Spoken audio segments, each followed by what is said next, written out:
얼마 전 현역 군인이 자기를 구해준 이 구급대원을 막 폭행했던 사건도 전해드렸었는데 진짜 이 일상 다반사입니다. 정말 이런 사건이 잇따르는 가운데 최근 주목할 만한 판결이 하나 나왔다고 해요.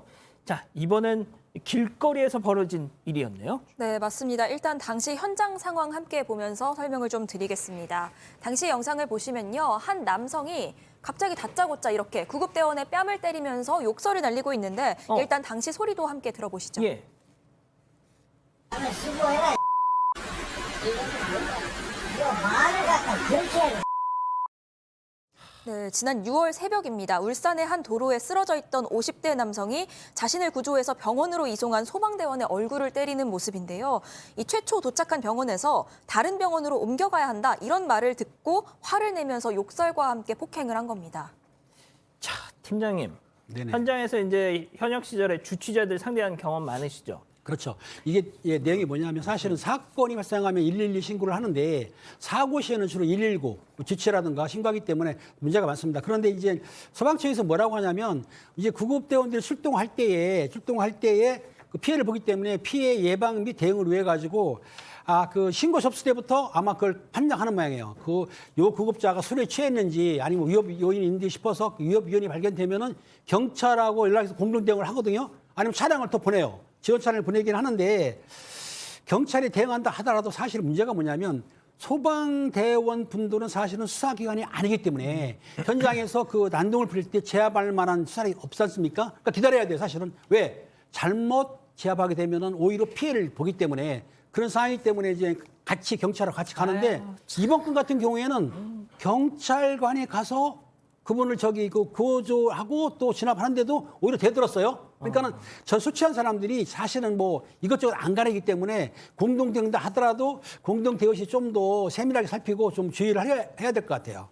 아니 저는 진짜 이 소방대원분들한테도 최소한의 어떤 자구를 위한 무슨 진짜 전기 충격기 같은 거 정도라도 하나 좀 줘야 된다고 봅니다. 예? 세상에 저런 사람 난동 부리면 112에 전화해서 경찰 올 때까지 어떻게 보면 막고 있으란 얘기인데 멀리 떨어져 있더라도 이게 좀 말이 안 되잖아요. 그리고 아시다시피 소방대원분들 몸이 얼마나 좋습니까? 그렇죠. 운동 엄청 하시잖아요. 싸우면 저런 사람 100% 이기거든요. 그러니까 못 이기겠어요, 저런 사람? 법이 정당행위, 정당방위를 아주 엄격하게 보다 보니까 소방대원이 자구할 방법 자체가 없는 거예요. 저기서 뭐 누군 거 저거 뭐 아무것도 아니죠, 사실은. 예. 그럼에도 불구하고 공무원이기 때문에 아무것도 못했다는 거. 결국 폭행을 당했던 거 아니겠습니까? 그러니까 저 때리니까 그냥 맞고 계세요. 이게 뭡니까 도대체? 예? 자, 그럼 이쯤에서 이번 사건 체크포인트 짚어보죠. 누범 기간에 또 점점점. 이 무슨 소리죠? 자, 이 구급대원을 폭행한 술 취한 50대 남성 한 번이 아닙니다. 이전에도 수해, 폭행, 방화 등등 있었는데 아마 8차례 이상의 이 범죄를 저질렀고요. 3년 이내에 비슷한 범죄를 저질렀을 때 누범이 적용이 됩니다. 이 사람 지금 올해만 해도 상당히 많은 범죄를 했는데 아이고. 3월 달에는 고시원 방화 미수를 했고요. 5월 달에는 자신의 담당 의사한테 폭력을 행사한 다음에 식당에 가서 술에 취해서 유리창을 던지기도 했고 차량 안내판으로 파손을 하기도 했고요.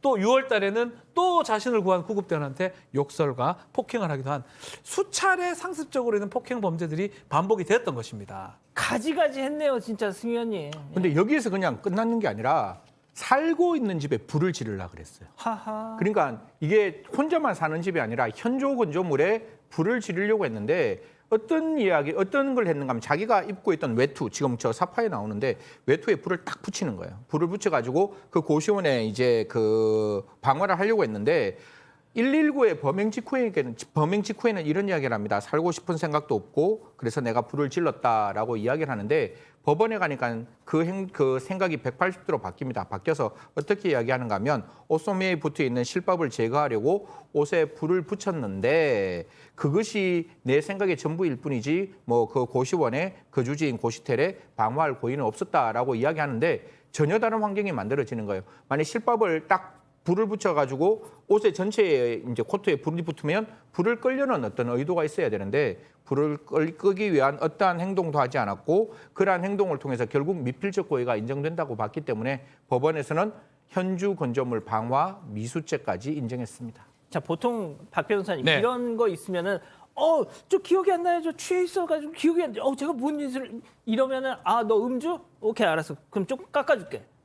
주치감경이라고 표현하죠. 불과 한 10년 전만 해도 주치감경이 많이 됐고요. 실제로 주치감경 때문에 술 취해서 기억을 할 수 없다. 심신미약 감경들이 많았습니다.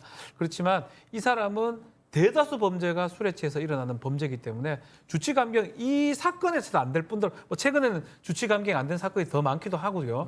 거기서 지금 재판에 법원에서는 주치감경 당연히 안 해주고요. 실형 선고를 했어요. 오. 신고받고 출동한 경찰관 또 의사 구급대원 폭행하고 또 자신이 거주하던 고시텔도 부지를 하다가 미수에 그치는 등 재질이 좋지 않다. 당연히 3년 이내 누범 기간이기 때문에 이 사람 같은 경우는 집행유예가 아닌 실형, 징역 2년을 선고해야 된다고 지금 법원은 밝힌 상황입니다. 지금 우리 가족 여러분들이 술 먹고 기억 안 난다 이런 소리만 나오면 그냥 거의 발작을 보여주세요. 지금 워낙 그냥 지긋지긋하신 거예요 지금. 뭐 이게 음주를 하고 기억나지 않아서 감경했는 가장 대표적인 범죄 중에 하나가 성범죄였거든요. 그래서 첫 번째 성범죄에 대해서는 주치인 경우에 감경하지 않을 수 있다라고 성폭법에 만들고 그게 양형 기준에 정확히 들어갔습니다. 들어가고 난 다음에 형법도 바뀌어요. 이제 심신미약이라 할지라도 그 형을 감경한다 해서 감경할 수 있다라고 바뀌었는데 지금 우리가 보고 있는 소방기본법이 개정이 됩니다.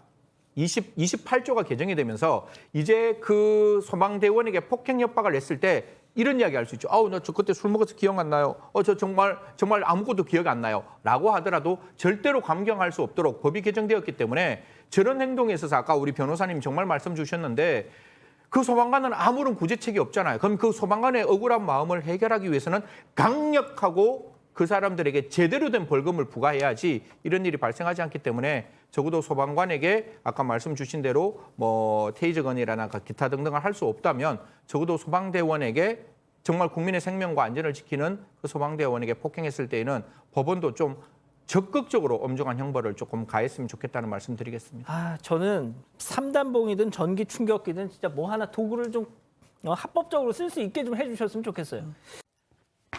아직 안 끝났습니다. 이거 눌러주세요.